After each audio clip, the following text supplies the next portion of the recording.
ہوتا کہ مسجد کی دیکھ بھال کرے، ساتھ ہی ساتھ یہ بھی ذمہ داری ہوتی ہے کہ وہ عوام کی خصوصاً نمازیوں کی تربیت کا بھی اہتمام کرے۔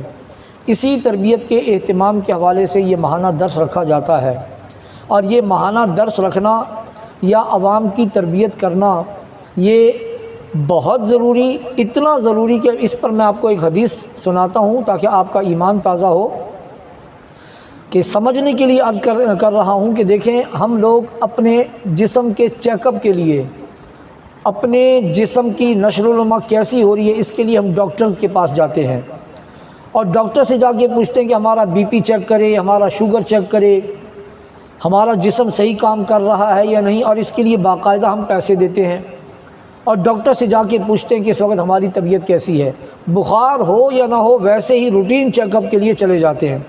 تو میں آپ سے پوچھتا ہوں کہ بتائیے، آپ کبھی کسی عالم دین کے پاس گئے کہ آپ ہماری نمازیں چیک کریں، ہماری عبادات چیک کریں، ہم صحیح پڑھتے بھی ہیں کہ نہیں؟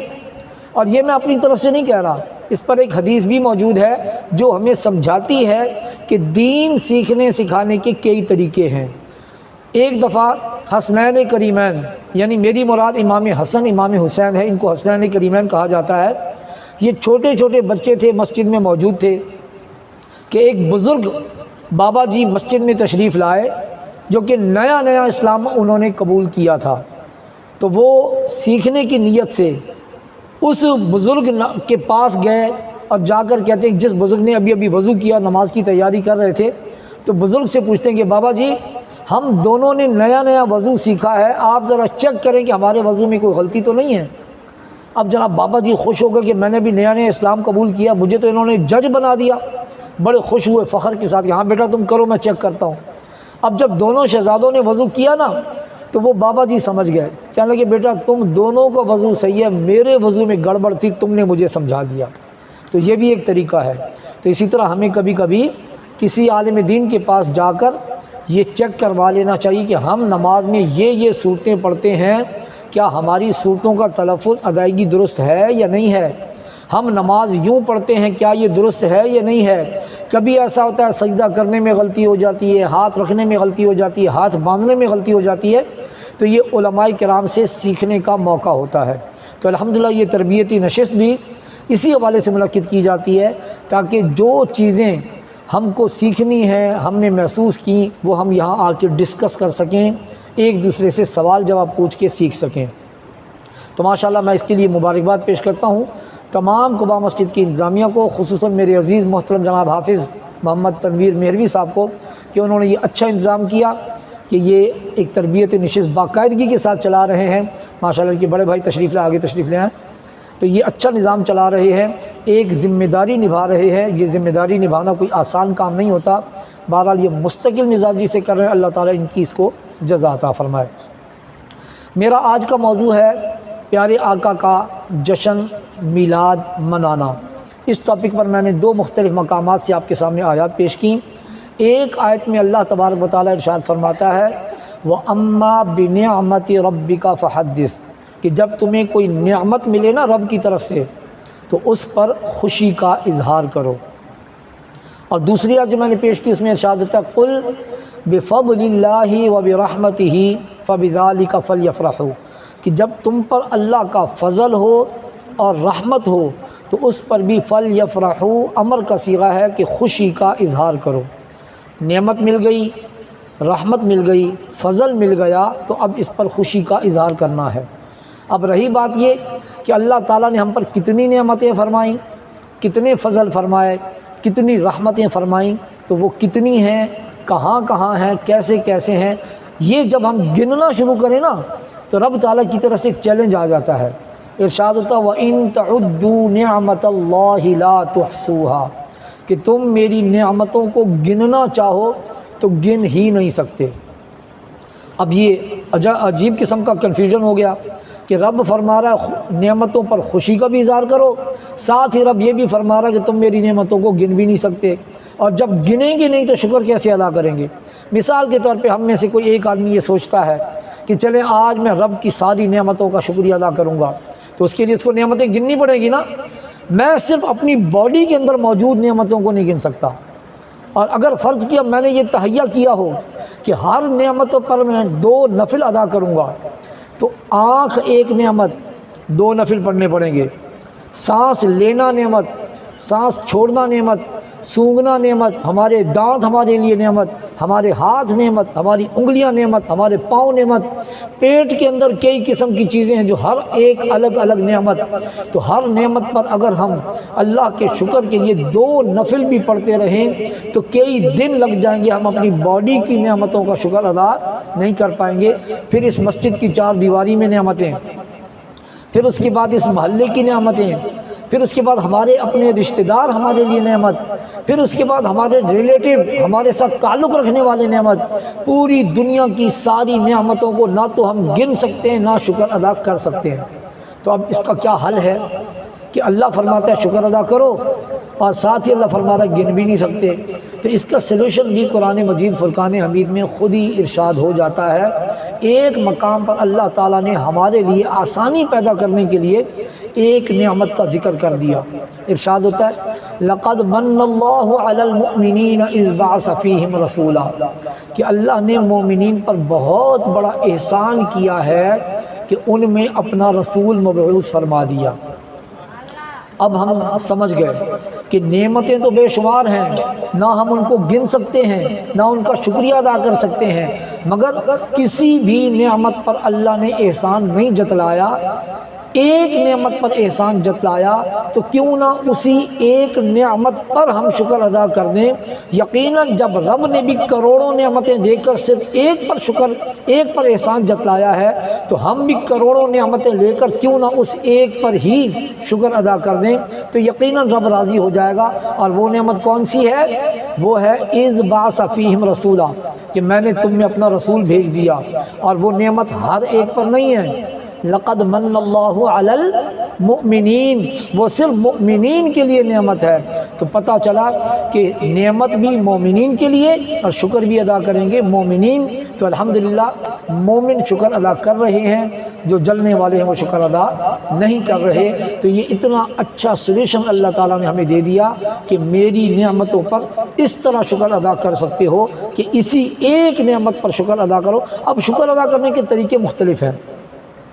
کوئی لوگ نعت پڑھ کے شکر ادا کرتے ہیں، کوئی تقریر کر کے یا سن کے شکر ادا کرتے ہیں، کچھ لنگر بانٹ کے شکر ادا کرتے ہیں، کچھ لنگر کھا کے شکر ادا کرتے ہیں۔ مختلف طریقے ہیں، مگر بات یہ ہے کہ کچھ لوگ یہ کہتے ہیں کہ ٹھیک ہے کہ تم لوگ محفل میلاد مناتے ہو، مگر یہ تو تم لوگوں نے شروع کی ہے نا، اس سے پہلے تو نہیں تھی، تو کیا اس کا ذکر قرآن میں ہے؟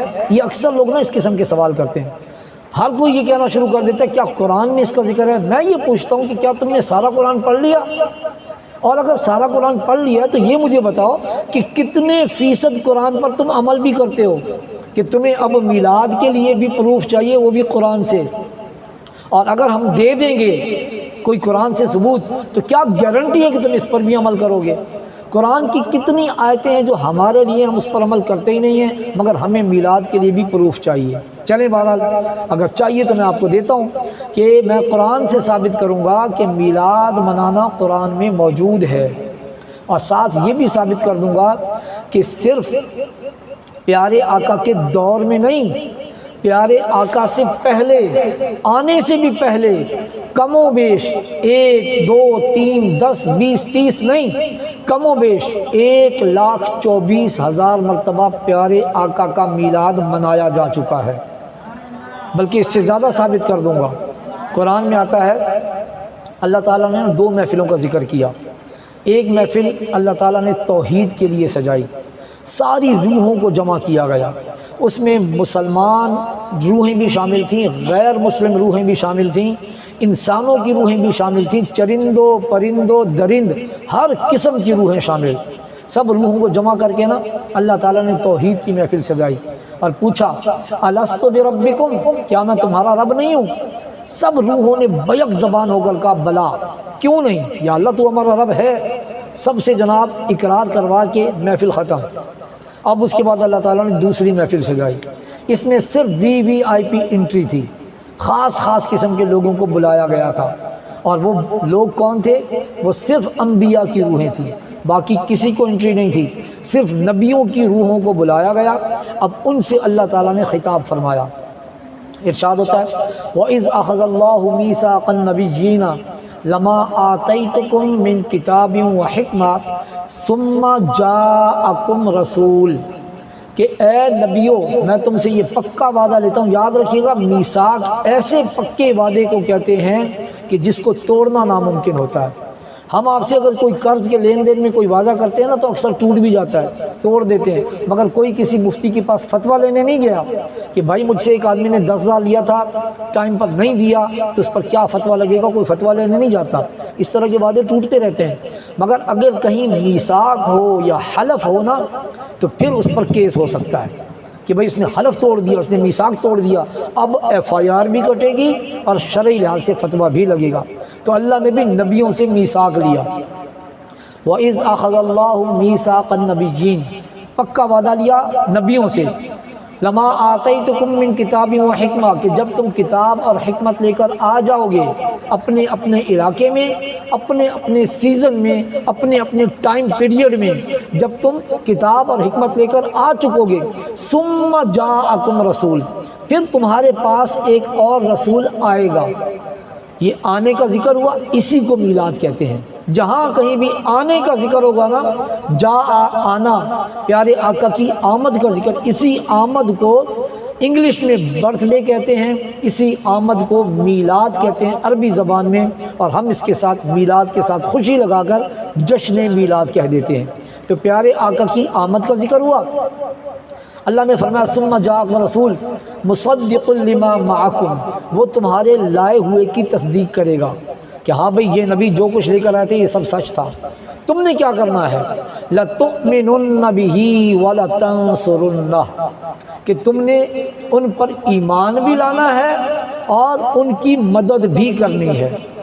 تم نے لوگوں کے لیے ایک راہ ہموار کرنی ہے، ایک روڈ میپ بنانا ہے، لوگوں کو سمجھانا ہے کہ جب یہ نبی آئے تو تم نے کیا کرنا ہے، یہ تم نے ان کی مدد کرنی ہے، ان کے لیے راہ ہموار کرنا ہے۔ جیسے بھی آپ دیکھ رہے تھے میرے تقریر سے پہلے محترم جناب تنویر صاحب نے میرے لیے راہ ہموار کی، میرا انٹروڈکشن پیش کیا، میرا تعارف پیش کیا، یہ میرے لیے راہ ہموار کر رہے تھے تاکہ آپ توجہ کے ساتھ سنیں کہ کون شخصیت آئی ہے، کون کیا کہنے کے لیے آیا ہے، تو آپ کی توجہ اس طرف دلانے کے لیے روڈ میپ تیار کیا جاتا ہے۔ تو اللہ نے بھی وعدہ لیا اور دو وعدے لیے کہ ایمان بھی لاؤ گے اور مدد بھی کرو گے۔ اب آپ ذرا سوچیں کہ نبیوں کو کس بات کا پابند کیا جا رہا ہے کہ ایک نبی تم سب کے دنیا سے چلے جانے کے بعد آئے گا تو تم نے اس پر ایمان بھی لانا ہے، مدد بھی کرنی ہے۔ آپ ذرا سوچ کے بتائیں کیا ایسا ممکن ہے کہ جس نبی نے آنا ہی بعد میں ہے اس پر ایمان کیسے لایا جائے گا اور اس کی مدد کیسے کی جائے گی؟ یہ سوچنے والی بات ہے نا۔ مگر اللہ تعالیٰ نے نبیوں کی مدد بھی فرمائی، یہ دونوں وعدے پورے کرنے کے لیے نبیوں کی مدد بھی فرمائی۔ کیسے؟ معراج کی رات، آپ نے سب نے معراج کا واقعہ سنا ہوگا کہ اللہ تبارک و تعالیٰ نے نبیوں کو جمع فرمایا بیت المقدس میں، اور پیارے آقا جب معراج کی رات وہاں پہنچے نا تو وہاں پر پیارے آقا کو جبرائیل نے پکڑ کے امامت کے لیے کھڑا کر دیا۔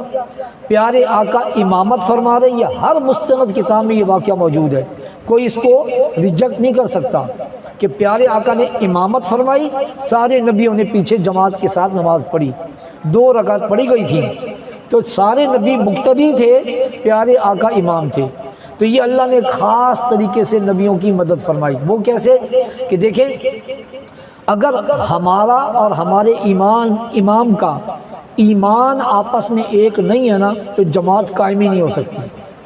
اگر میں جس امام کے پیچھے نماز پڑھ رہا ہوں وہ کسی اور نبی کا پیروکار ہے، میں کسی اور نبی کا، تو ہماری جماعت درست نہیں ہوگی۔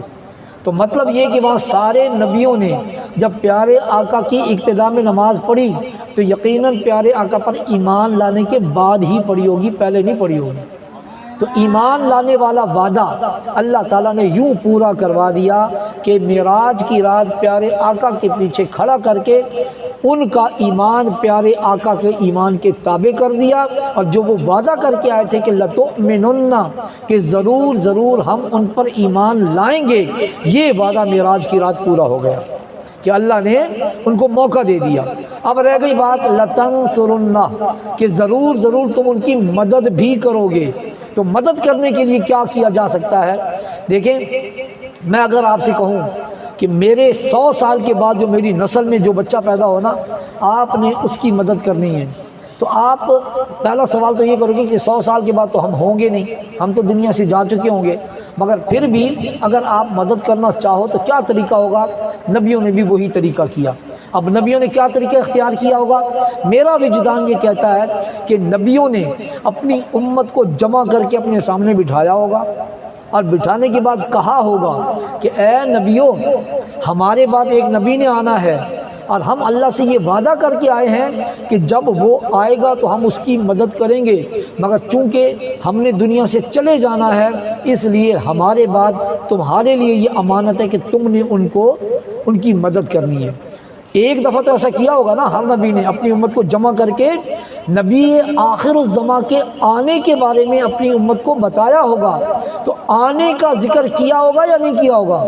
سارے نبیوں نے اپنی امت کو جمع کر کے پیارے آقا کی آمد کا ذکر تو کیا ہوگا نا، کہ ایک نبی نے آنا ہے۔ اسی کو تو محفل میلاد کہتے ہیں، کہ جس میں پیارے آقا کی آمد کا ذکر ہو، اور ہو سکتا ہے کسی نبی نے 2 دفعہ ذکر کیا ہو، کسی نبی نے 3 دفعہ کیا ہو، تو کم و بیش 1,24,000 نبی تو ہے نا، تو کم از کم ایک مرتبہ تو قرآن سے ثابت ہو گیا کہ ہر نبی نے مدد کرنے کے لیے کم از کم ایک مرتبہ تو بتایا ہی ہوگا، 2 مرتبہ بھی ہو سکتا ہے، 3 مرتبہ بھی ہو سکتا ہے، کیونکہ اللہ سے وعدہ کیا ہوا ہے کہ ہم مدد کریں گے۔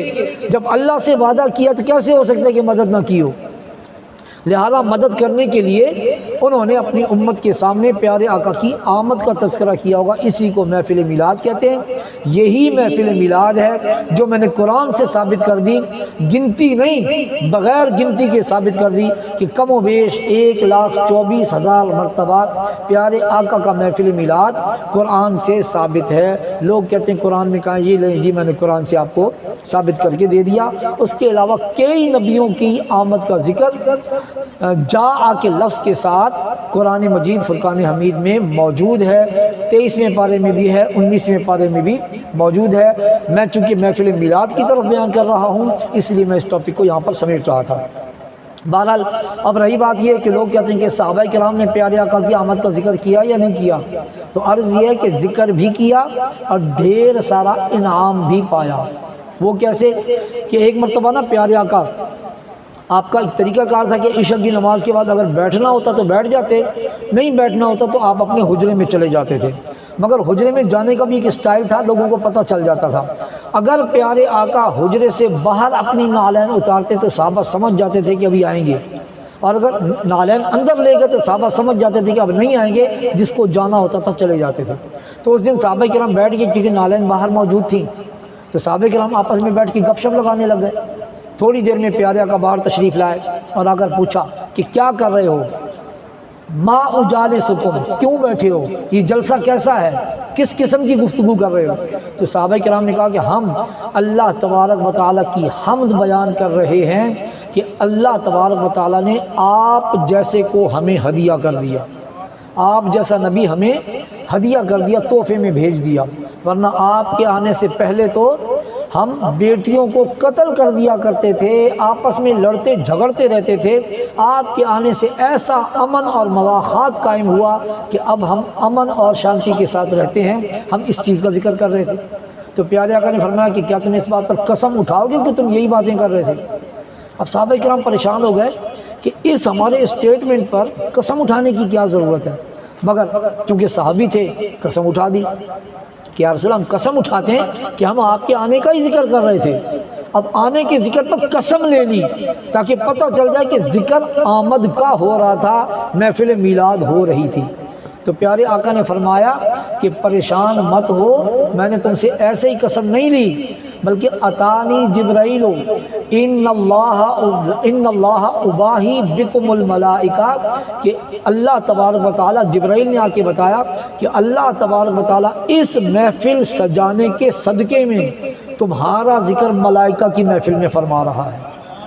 اب اتنا بڑا انعام یہاں ہم کتنے لوگ بیٹھ کے جمع کریں گے؟ اللہ کے ملائکہ کی تو تعداد ہی کوئی نہیں ہے۔ اللہ تعالیٰ ان ملائکہ میں ہمارا ذکر فرما رہا ہے، کیونکہ ہم پیارے آقا کی آمد کا ذکر کر رہے ہیں۔ اور یہ کس کے صدقے میں ہوا؟ محفل میلاد کے صدقے میں ہوا، کہ صحابہ کرام نے محفل میلاد منائی، پیارے آقا نے اس محفل پر قسم اٹھوائی، قسم اٹھوا کے ہمیں اشارہ دے دیا کہ ایسی ہی محفل سجاؤ گے تو رب تمہارا ذکر، یعنی فرش زمین پر تم پیارے آقا کا میلاد مناؤ تو عرش بنی پر رب تعالیٰ تمہارا ذکر کرے گا۔ تو یہ ہے انعام اس محفل کو سجانے کا۔ تو صحابہ کرام نے محفل سجائی یا نہیں سجائی؟ لوگ کہتے ہیں کہ نہیں، ثابت نہیں ہے۔ تو یہ کیا ہے؟ یہ مسلم شریف کی حدیث ہے جس کو بیہقی نے بھی روایت کیا ہے، اور یہ روایت مسلم شریف جو سیاہ ستہ میں شامل ہے، صحیح کتابوں میں کہ تیسرے نمبر پر آتی ہے، پہلی قرآن، دوسری بخاری شریف، تیسری مسلم شریف۔ تو یہ صحیح مسلم کی حدیث ہے کہ صحابہ کرام نے پیارے آقا کی آمد کا ذکر کیا۔ اسی طرح محفل میلاد جب ہوتی ہے نا، تو ہمارے ثنا خوان حضرات نعت پیش کرتے ہیں، تو کئی لوگ اچھا سمجھ کر، اچھا سن کر نذرانہ پیش کرتے ہیں، جو جیسی جس کی حیثیت ہوتی ہے، اوقات ہوتی ہے، اس کے مطابق۔ تو یہ نذرانہ بھی احادیث سے ثابت ہے کہ ایک دفعہ پیارے آقا نے 10 آدمیوں کے بارے میں ڈیتھ وارنٹ جاری کر دیے کہ ان کو دیکھتے ہی قتل کر دینا بھائی۔ 10 آدمی، ان میں ایک شخص کا نام تھا کعب ابن زہیر۔ اب جب اس کو خبر ملی نا کہ میرے ڈیتھ وارنٹ جاری ہو گئے، مجھے تو دیکھتے ہی قتل کر دیا جائے گا، تو یہ کسی نہ کسی طریقے چھپتے چھپاتے پیارے آقا کی خدمت تک پہنچ گئے، اور فوراً آ کر عرض کرتے ہیں یا رسول اللہ، میں مسلمان ہونا چاہتا ہوں، آپ نے میرے ڈیتھ وارنٹ جاری کیے ہیں مگر میں مسلمان ہونا چاہتا ہوں۔ پیارے آقا نے فرمایا ٹھیک ہے، تمہیں اجازت ہے، کلمہ پڑھو، مسلمان ہو جاؤ۔ کہنے لگا یا رسول اللہ، میں تو کلمہ پڑھنے سے پہلے روزانہ صبح آپ کے لیے برے الفاظ منہ سے نکالتا تھا۔ پیارے آقا نے فرمایا کلمہ پڑھ لو، سب معاف ہو جائے گا۔ معاف ہو گئے۔ اب کہنے لگا یا رسول اللہ، میں آپ کی نعت پیش کرنا چاہتا ہوں۔ کلمہ پڑھتے ہی نعت کا ذوق شوق پیدا ہو گیا۔ پیارے آقا نے فرمایا پڑھو۔ پیارے آقا نے یہ نہیں فرمایا کہ پہلے کچھ نمازیں پڑھ لو، روزے رکھ لو، پاک صاف ہو جاؤ، نعت پڑھنا چاہتے ہو پڑھو۔ اب اس نے نعت پڑھی، اس نعت میں اشعار جو ہے نا، اس میں ایک شعر میں لفظ یوں آتا ہے کہ واللہ محمد نور۔ اپنی زندگی کی پہلی ہی نعت میں پیارے آقا کو نور مان رہے ہیں کعب ابن زہیر۔ تو پیارے آقا نے اس لفظ سے خوش ہوتے ہوئے اپنی چادر اتار کے ان کو تحفے میں دے دی، جس کو اشعار میں کبھی کبھی کالی کملی بھی کہہ دیتے ہیں نا، حالانکہ یہ منع ہے، کمبلی کا لفظ نہیں بولنا چاہیے، یہ چھوٹے پن کا لفظ ہے، کالا کمبل، وہ تحفے میں دے دیا، جو بلینکٹ تھا یا جو چادر تھی۔ اب وہاں پر جانا حضرت معاذ بھی موجود تھے۔ اب انہوں نے دل ہی دل میں سوچا کہ یہ نو مسلم ہیں، ابھی اسلام قبول کیا، ان کو کیا پتہ کہ اس چادر کی کیا حیثیت ہے۔ باہر نکل کے کہتے ہیں کہ تمہیں جو چادر ملی ہے نا، یہ ذرا پرانی ہے، ایسے کرو تم میری یہ نئی چادر لے لو اور وہ پرانی مجھے دے دو۔ حضرت کعب سمجھ گئے کہ کوئی گڑبڑ ہے، کہ یہ مجھ سے چادر کیوں مانگ، کہتے ہیں میں تو نہیں دیتا۔ انہوں نے کہا چلو 2 نئی چادریں اپنی مرضی کی خرید لو، یہ مجھے دے دو۔ انہوں نے کہا نہیں، اب تو میں بالکل نہیں دیتا۔ بہرحال حضرت معاذ پیچھے لگے رہے، بار بار ریٹ بڑھاتے رہے، انہوں نے منع کر دیا۔ آخر سیدنا عمر فاروق رضی اللہ تعالیٰ عنہ کے دور میں جب کعب ابن زہیر کا انتقال ہوا نا، اس کے بعد حضرت معاذ نے ان کے گھر والوں کو، ایک روایت میں آتا ہے کہ 40,000 درہم اور ایک میں آتا ہے کہ 70,000 درہم دے کے وہ چادر لے لی، اور اپنے گھر والوں کو کہا کہ یہ چادر سنبھال کے رکھو، مجھے اسی چادر میں کفن دینا، کیونکہ ایک تو یہ پیارے آقا کی نسبت رکھتی ہے، دوسرا یہ نعت کے انعام میں ملی ہوئی چادر ہے، تو لہذا مجھے اسی چادر میں کفن دینا۔ میرا عقیدہ یہ ہے کہ اس چادر کی وجہ سے میری بخشش ہو جائے گی۔ تو اب آپ دیکھیں، نذرانہ دینا بھی ثابت ہو گیا، اور اس نذرانے کی کیسی قدر کرنی چاہیے یہ بھی ہمیں بتا دیا حضرت معاذ نے، اور حضرت کعب نے بھی اس کا ریٹ بڑھوا کے بتا دیا کہ نعت خوانی پر ملنے والے انعام کی قدر ہوتی کیا ہے۔ تو یہ میلاد کے حوالے سے جو چند ایک ایویڈنس ہے نا، میں نے آپ کے سامنے پیش کیے۔ اسی طرح ہم جلوس نکالتے ہیں، یہ جلوس بھی قرآن و حدیث سے ثابت ہیں۔ حدیث میں اس کا ایک ذکر آتا ہے کہ پیارے آقا جب مکہ المکرمہ سے مدینہ المنورہ ہجرت فرما رہے تھے نا، تو بہت سے لوگ لالچ میں آ کے پیارے آقا کو راستہ روکنے کے لیے آگے بڑھے۔ ان میں ایک بردہ اسلمی نامی ایک شخص بھی موجود تھا جو اپنے 70 ساتھیوں کے ساتھ پیارے آقا کی تلاش میں نکلا ہوا تھا، اور مدینے کے قریب جا کر اس نے پیارے آقا کو گھیر لیا۔ بہرحال وہاں پیارے آقا کے کچھ معجزات دیکھے کہ اس کا گھوڑا زمین میں دھنس گیا، اس نے معافیاں مانگی، باہر نکلا، پھر اس نے اٹیک کرنے کی کوشش کی، پھر گھوڑا دھنس گیا۔ تو بہرحال جب پیارے آقا سے معافی تلافی ہو گئی نا، مسلمان ہو گئے، تو کہنے لگے یا رسول اللہ آپ مدینہ المنورہ میں داخل ہونے والے ہیں، میں چاہتا ہوں کہ آپ جلوس کی صورت میں داخل ہوں۔ تو اس نے اپنی پگڑی پھاڑ کر جھنڈا بنایا تاکہ لوگوں کو پتہ چلے کہ کس شان و شوکت کے ساتھ آپ مدینہ میں داخل ہو رہے ہیں۔ تو 70 آدمی اس کے پیچھے، آگے آگے جھنڈا اور پیارے آقا کا لشکر، اس طرح جلوس کی صورت میں مدینہ میں داخل ہوئے۔ تو یہاں سے جلوس ثابت ہے۔ معراج کی رات فرشتوں کے جلوس کے ساتھ پیارے آقا اللہ کی بارگاہ میں تشریف لے گئے، وہاں سے بھی جلوس ثابت ہے۔ تو لہذا یہ جلوس نکالنا یا یہ تعظیم کے لیے باہر نکلنا، یہ حدیث سے ثابت ہے۔ رہی بات یہ کہ ہم لوگ لائٹنگ کا اہتمام کرتے ہیں کہ یہ لائٹنگ کہاں سے ثابت ہے؟ جو ہم چھوٹی چھوٹی لائٹیں لگاتے ہیں نا، کہتے ہیں یہ حدیث میں کہیں آیا ہو، کسی صحابی نے لگائی ہوں۔ صحابی تو بہت دور کی بات ہے، میں آپ کو حدیث قدسی سے ثابت کر کے دکھاتا ہوں کہ رب تعالیٰ نے خود لائٹنگ کی۔ حدیث قدسی اس حدیث کو کہتے ہیں کہ جو رب کا فرمان ہو اور پیارے آقا نے ہمیں بتایا ہو، قرآن میں نہ ہو رب کا فرمان ڈائریکٹ قرآن پہ نہ آیا ہو، بلکہ پیارے آقا کی زبان سے ہم نے سنا ہو، تو اس کو حدیث قدسی کہتے ہیں۔ حدیث قدسی میں آتا ہے کہ لولا کلما خلقت الافلاق، کہ اے محبوب اگر آپ کو پیدا کرنا مقصد نہ ہوتا تو میں یہ فلک بھی نہ بناتا۔ اور سائنسدان یہ کہتے ہیں کہ آسمانوں میں سے فلک اس آسمان کو کہتے ہیں کہ جس آسمان پر تارے چمکتے ہیں نا، اس کو فلک کہا جاتا ہے۔ یہ میں نہیں کہتا، سائنسدان کہتے ہیں۔ اور رب نے فرمایا کہ میں نے فلک اس لیے بنایا کہ آپ کو پیدا کرنا تھا۔ مطلب یہ کہ یہ جھل ملاتے ستارے، یہ لائٹنگ ہے پیارے آقا کی آمد کی وجہ سے۔ تو پیارے آقا کی آمد پر فلک بنایا گیا، اور فلک میں ستارے جگمگاتے ہیں، یہ ستاروں کی جھلملاہٹ ہے ہی پیارے آقا کی آمد کی وجہ سے۔ تو بتائیں اس کو کوئی بجھا سکتا ہے؟ یہ لائٹنگ اللہ نے کی۔ اسی طرح رہی بات یہ شیرنی کی کہ تبرک کیوں تقسیم کرتے ہو، کھلاتے پلاتے کیوں؟ حالانکہ یہ کھلانا پلانا جو ہے، اس پر تو اعتراض ہونا ہی نہیں چاہیے، اس پر تو خوشی ہونی چاہیے نا کہ ہاں بھائی محفل میں کسی غریب کو کھلا پلا رہے ہیں۔ تو اس پر بھی لوگ اعتراض کرتے ہیں کہ کھلاتے کیوں؟ رب تعالیٰ نے بھی شیرنی بانٹنے کا اہتمام کیا پیارے آقا کی آمد پر۔ وہ کس طرح مشہور حدیث ہے، کئی دفعہ آپ نے سنی ہوگی کہ پیارے آقا جس سال پیدا ہوئے نا، اللہ رب العزت نے اس پورے سال پوری دنیا میں جہاں کہیں بھی بچے کی ڈیلیوری ہوئی، اللہ تعالیٰ نے بیٹے عطا فرمائے۔ اور یہ آپ مجھ سے اچھی طرح جانتے ہوں گے کہ پہلے زمانے میں بیٹی کے پیدا ہونے پر کیا رویہ ہوتا تھا اور بیٹے کے پیدا ہونے پر کیا رویہ ہوتا تھا۔ اگر کسی کے گھر میں بیٹی پیدا ہونا، وہ چہرہ نہیں دکھاتا تھا، گھر میں چھپ جاتا تھا، اور اگر بیٹا پیدا ہو جائے تو مونچھوں کو تاؤ دے کے بڑے بازار میں گزرتا، اور کئی دن تک لنگر جاری ہو جاتا، کئی دن تک کھلایا پلایا جاتا کہ آج میرے گھر بیٹا پیدا ہوا ہے، اس پر فخر کا اظہار کیا جاتا تھا۔ تو پوری روئے زمین پر صرف بیٹے پیدا ہو رہے ہیں، کئی دنوں تک کھانے تقسیم ہو رہے ہیں، مٹھائیاں بانٹی جا رہی ہیں، فخر کیا جا رہا ہے، کس کے صدقے میں؟ پیارے آقا کی آمد کے صدقے میں۔ صرف ایک محفل میں نہیں، اللہ تعالیٰ نے پوری دنیا میں مٹھائیاں بانٹنے کے انتظامات کر دیے۔ رب تعالیٰ نے ایسا انتظام کیا کہ خرچہ بھی کوئی اور کرے اور پیارے آقا کی آمد کا جشن بھی ہو جائے۔ تو اب بتائیے کوئی ایک عمل ایسا ہے کہ جو کہ قرآن و حدیث کے خلاف ہو؟ ہماری محفل میلاد میں یہی ساری چیزیں ہوتی ہیں۔ ان سب چیزوں کو جمع کر کے ایک جگہ رکھنے کا نام ہم نے محفل میلاد رکھا ہوا ہے، اور جو یقیناً قرآن اور حدیث سے ثابت ہے۔ ہمارا محفل میلاد کرنا، ذکر و اذکار کرنا، نعتیں پیش کرنا، تلاوت کرنا، تقریر کرنا، شیرنی بانٹنا، لائٹنگ کرنا، جھنڈے لگانا، یہ سب کچھ قرآن و حدیث سے ثابت ہے۔ میرے منہ سے لفظ جھنڈے نکل گیا تو چلو اس پر بھی ذکر کر دوں۔ پیارے آقا کی آمد پر اللہ تعالیٰ نے جبریل امین کو 3 جھنڈے دے کر بھیجا تھا، ایک مشرق میں، ایک مغرب میں، اور ایک خانہ کعبہ کی چھت پر لگایا گیا تھا۔ تو جو خانہ کعبہ کی چھت پر جھنڈا لگایا گیا نا، اس کے بارے میں حدیث شریف میں آتا ہے کہ زمین سے لے کر آسمان تک بلند اس کا ڈنڈا تھا، اور وہ ڈنڈا بھی ہیرے، جواہرات، زمرد اور پتہ نہیں کن کن قیمتی پتھروں سے جڑا ہوا تھا، اور اس کے اوپر جو پھریرا تھا نا، یعنی کپڑا، وہ کپڑا مشرق و مغرب کو گھیرے ہوئے تھا۔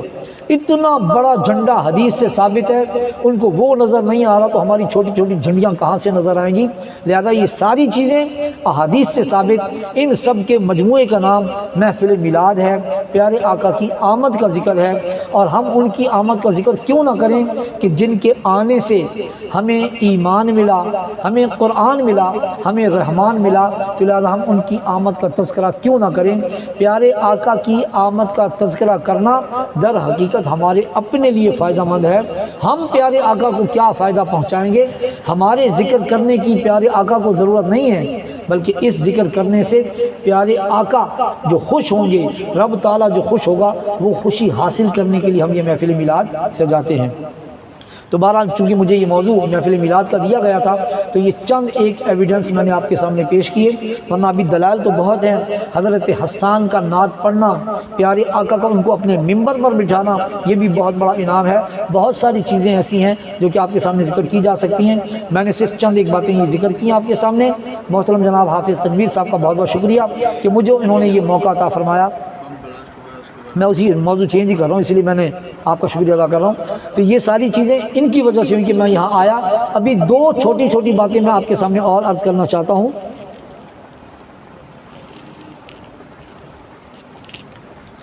دو چھوٹی چھوٹی باتیں اور کروں گا، پھر اس کے بعد انشاءاللہ اس سوال کا جواب دوں گا۔ کہ ایک تو یہ کہ دیکھیں 9 مئی کو جو واقعہ ہوا نا، اس پر گورنمنٹ نے بہت زیادہ تحقیقات اور وہ انتقامی کاروائیاں اور پتہ نہیں کیا کیا کچھ، تو جو کچھ 9 ربیع الاول کو ہوا اس کا انتقام کون لے گا؟ 9 ربیع الاول کو حیدرآباد کی سرزمین پر حضرت سیدنا عمر فاروق رضی اللہ تعالیٰ عنہ کا پتلا بنا کر جلایا گیا۔ اس قدر شدید ترین گستاخی کی گئی، FIR بھی کٹی، بندے گرفتار بھی ہوئے۔ اب دیکھنا یہ کہ کیا ان کو قرار واقعی سزا دی جاتی ہے یا ان کو بھی پتلی گلی سے باہر بھیج دیا جاتا ہے۔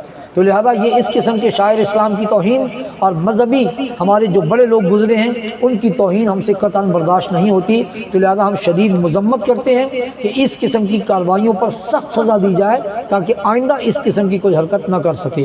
نمبر 2 یہ کہ ابھی دیکھا ہوگا کہ 12 ربیع الاول کو جو میلاد النبی کے جلوس پر اٹیک کیا گیا، حملہ کیا گیا، سب جانتے ہیں کہ یہ کس نے کیا۔ اس میں یقیناً را ملوث ہے، انڈیا ملوث ہے، یا جو لوگ بھی کارندے بنے ان کے ملوث ہیں، اور سب پتہ ہوتا ہے، ہمارے اداروں کو پتہ ہوتا ہے۔ تو چھپانے کی کوشش نہ کریں، جن لوگوں نے یہ حرکت کی ہے یقیناً ان کے خلاف کارروائی ہونی چاہیے۔ اور دیکھیں ہم تو خوشیاں منانے کی تیاریوں میں لگے ہوئے تھے، پیارے آقا کی آمد کا جشن کرنے کی تیاریوں میں لگے ہوئے تھے، ایسے میں اتنا بڑا دکھ اہل سنت و جماعت کو دیا گیا۔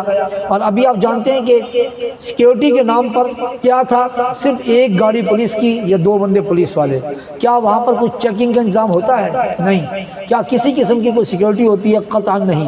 جبکہ اگر کوئی اور قسم کے جلوس ہوں، جیسا کہ کوئی سیاسی جلوس یا کوئی شن کے جلوس ہوں، ان جلوسوں کے لیے کس قدر سیکیورٹی دی جاتی ہے، کس قدر ان کے لیے انتظامات کیے جاتے ہیں، ایک ایک بندے کو چیک کیا جاتا ہے۔ تو جب سیاسی جلسے لاکھوں کی تعداد میں ہوں، ان کے لیے نفری موجود ہوتی ہے، تو اس مذہبی جلوس میلاد النبی کے جلوس کے لیے سیکیورٹی کیوں نہیں ہوتی؟ اس کے حوالے سے بھی ضرور غور کرنا چاہیے۔ یہ ہمارے ساتھ سوتیلوں والا سلوک جو کیا جاتا ہے یہ یقیناً اب قابل برداشت نہیں ہے۔ اب یقیناً اس پر حکومت کو سوچنا چاہیے کہ ایک جیسا رویہ رکھیں، ایک مذہبی جماعت کو سوتیلا بنا کر رکھنا یا ان کے لیے کارروائی نہ کرنا یا ان کے لیے اقدامات نہ کرنا یقیناً یہ قابل برداشت نہیں ہے۔ ہم اس کی شدید الفاظ میں مذمت کرتے ہیں۔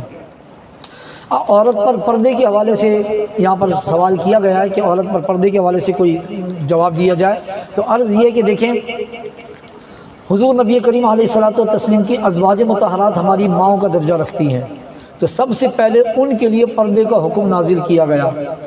اور یہ حکم کس طریقے سے آیا کہ اب بات آ گئی ہے سیدنا عمر فاروق کی، تو یہاں پر بھی ذکر ان کا آئے گا کہ سیدنا عمر فاروق رضی اللہ تعالیٰ عنہ نے پیارے آقا کی خدمت میں یہ عرض کی کہ یا رسول اللہ میں یہ چاہتا ہوں کہ آپ کی ازواج کو کوئی بھی نہ دیکھے۔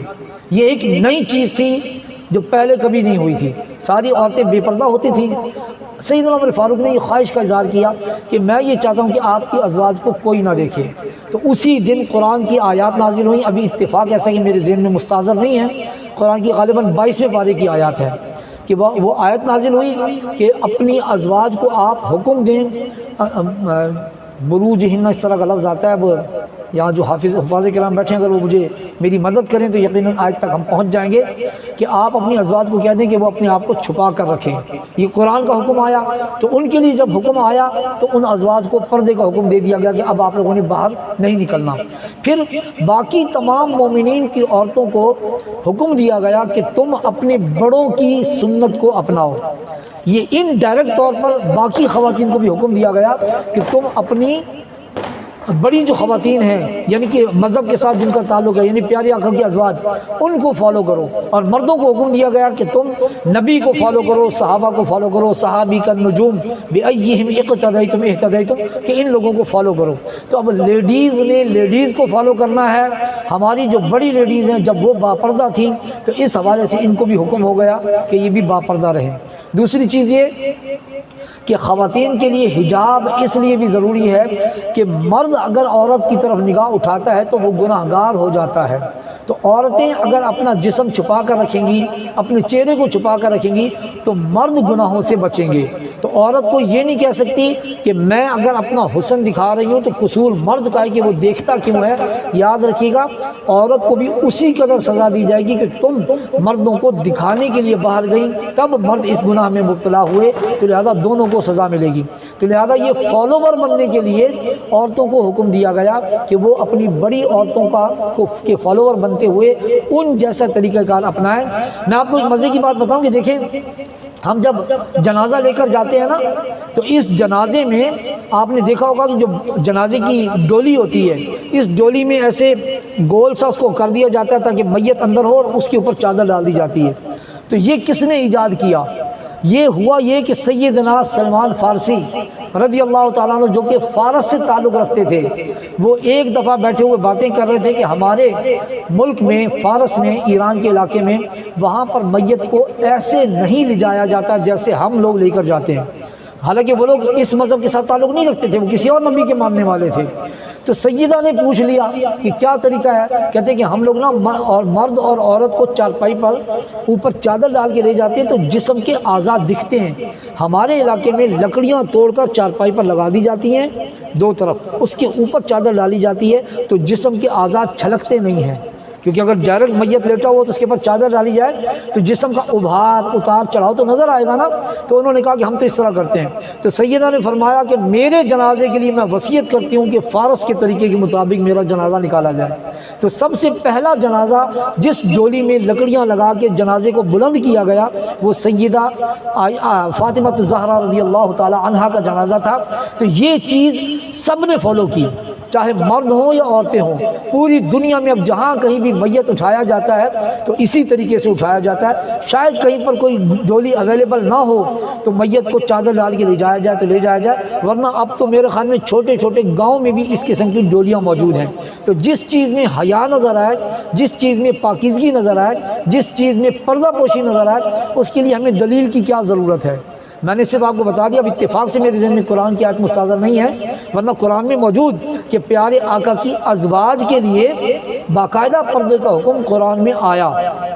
اب اس کو فالو کرتے ہوئے، اس حیا کو فالو کرتے ہوئے تمام عورتوں کے لیے ان کا طریقہ اپنانا ضروری۔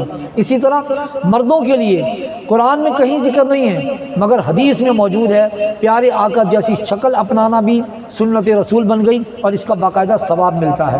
تو ہم الحمدللہ جو داڑھی رکھتے ہیں یہ پیارے آقا کو فالو کرتے ہوئے رکھتے ہیں۔ تو فالوور بننے میں بہت زیادہ برکتیں ہوتی ہیں۔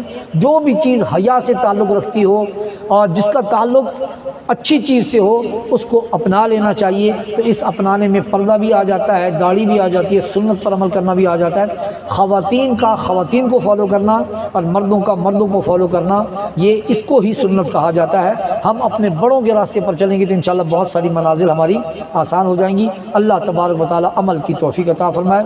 میں ایک دفعہ پھر قباء مسجد کی انتظامیہ کا بھی شکریہ ادا کرنا چاہتا ہوں کہ جنہوں نے یہ محفلیں سجانے کا اہتمام کیا، اور محترم جناب حافظ محمد تنویر صاحب جو کہ اس پروگرام کے آرگنائزر ہیں، ان کا بھی شکریہ ادا کرنا چاہتا ہوں کہ انہوں نے ہمیں یہاں پر بلایا۔ محمد اشفاق صاحب زیر اہتمام ہے۔ اچھا، یہ آج کی جو محفل ہے محترم جناب محمد اشفاق صاحب کے زیر اہتمام ہے، ان کو بھی اللہ تعالیٰ جزائے خیر عطا فرمائے اور دارین کی سعادتیں، رحمتیں، برکتیں، وسعتیں عطا فرمائے۔